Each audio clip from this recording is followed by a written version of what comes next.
วันนี้มาพูดถึงเรื่องกล้องฟิล์มดีกว่า ไหนๆก็เพิ่งกลับมาจากญี่ปุ่นที่เอาฟิล์มไปถ่ายด้วยเยอะๆก็ขอพูดเรื่องกล้องฟิล์มก่อนแล้วกันเทครีวิวก็ยังมีอยู่แต่ว่านี่อันนี้คือสิ่งที่จะรีวิวต่อไป หวังว่านะ Google Pixel Stand คอยดูได้ โอเคมาพูดถึงเรื่องฟิล์มถ่ายรูปเข้าประเด็นเลยแล้วกัน pushing film คืออะไรการ push ฟิล์มก็หลายคนคงรู้นะว่าฟิล์มเนี่ย ISO ไหนก็ ISO นั้นไปเลยอย่างเช่น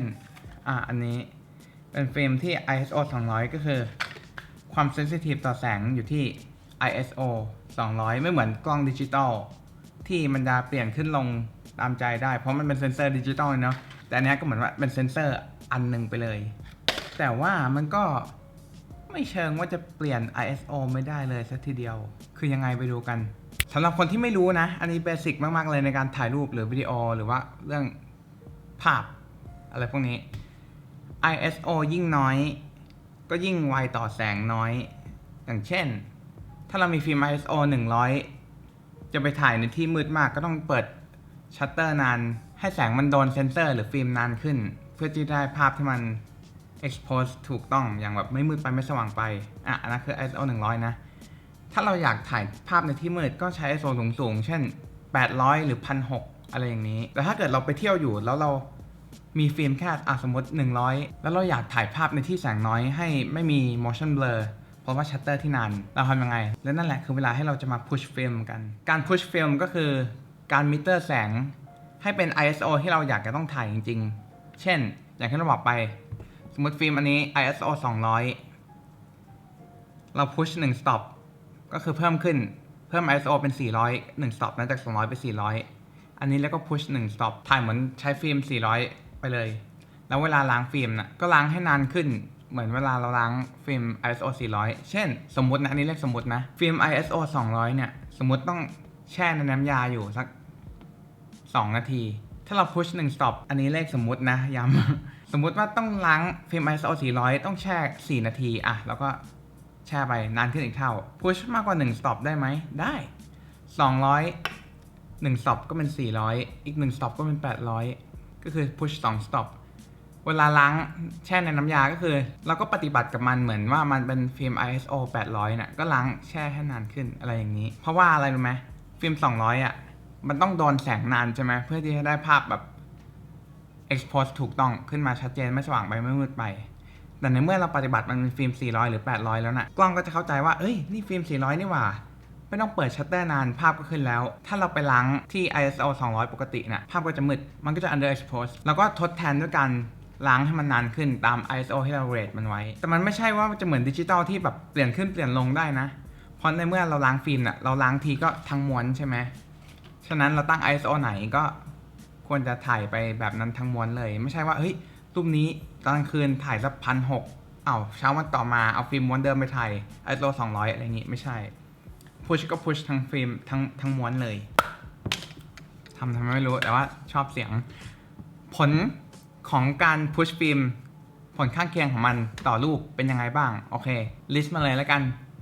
คอนทราสต์จะเพิ่มขึ้นเกรนก็จะเยอะขึ้นเพราะว่าเหมือนคล้ายๆเซนเซอร์ดิจิตอลISO เยอะก็มี noise เยอะอันนี้ก็เป็นเกรนเยอะอย่างที่เราบอก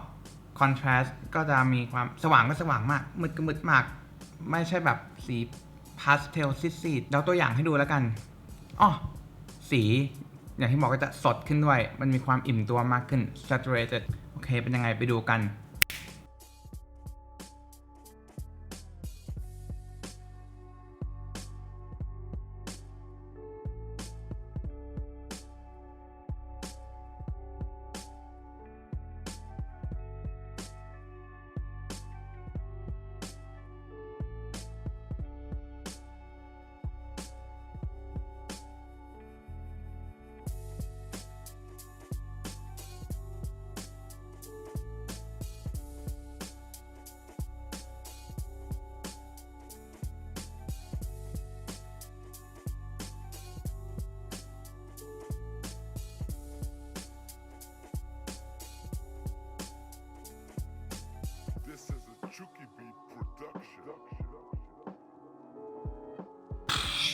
และนั่นก็คือการพุชฟิล์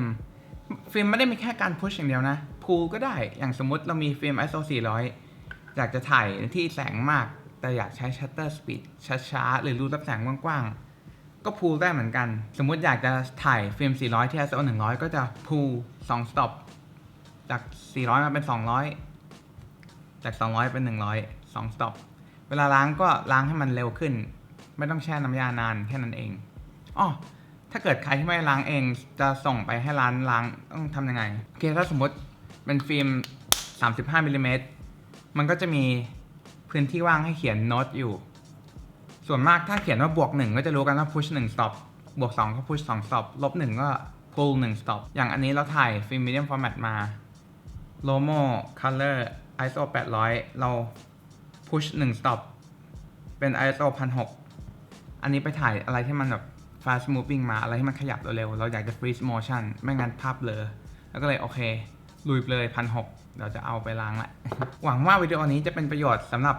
คนที่สนใจเกี่ยวกับการถ่ายรูปด้วยฟิล์มและถ้าวิดีโอนี้ให้อะไรที่คุณไม่เคยรู้มาก่อนหรือว่าคุณได้รับประโยชน์หรือความรู้ใหม่จากวิดีโอนี้ก็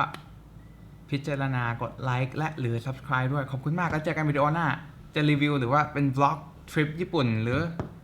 อะไรค่อยว่ากันแต่อยากรีวิวอันนี้มากเลยเสียปลั๊กไปละขี้เกียจถอดโอเค